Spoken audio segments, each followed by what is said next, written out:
पुराण महाराज जी 5 लक्षण हैं इस कूर्म पुराण में। पुराण और महापुराण किसे कहते हैं?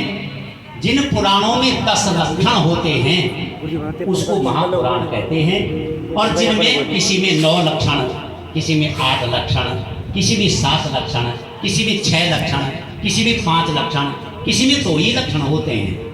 ये कूर्म पुराण महाराज जी, इसमें सर्ग का वर्णन है। सर्ग होते हैं सृष्टि के लिए, विसर्ग का वर्णन है।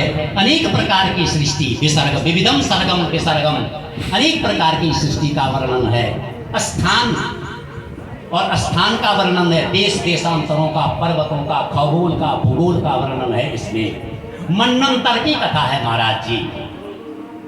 14 मन्वंतर हुए हैं। इन मन्वंतरों के जन्म की कथा है, इन मन्वंतरों के कार्यकाल की कथा है।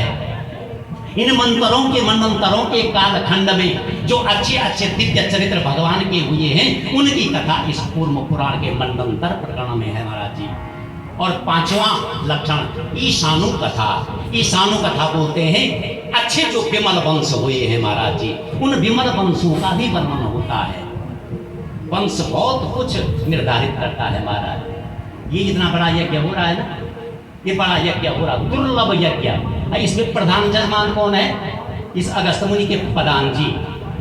ये पदान जी जो अभी है, पदान जी हैं, इनका ही इसमें योगदान। अरे इनके पितरों ने दादा परदादा न जाने कब पदान बने होंगे। अगर वो उस समय पदान न बनते तो तब इनको मौका मिलता है इस दिव्य संयोग करने का।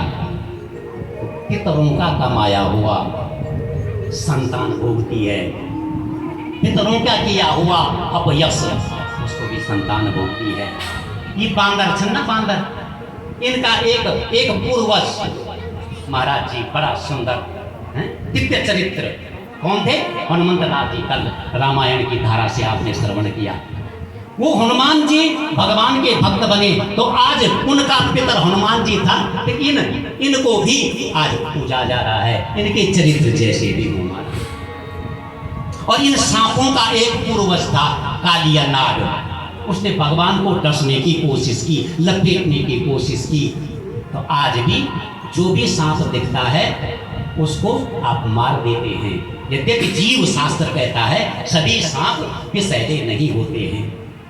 तो कूर्म पुराण क्या कह रहा है महाराज जी कि 5 लक्षणों से समन्वित यह कूर्म पुराण है।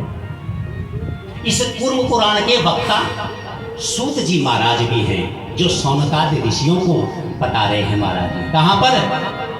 नैमिषारण्य के तीर्थ पर महाराज जी।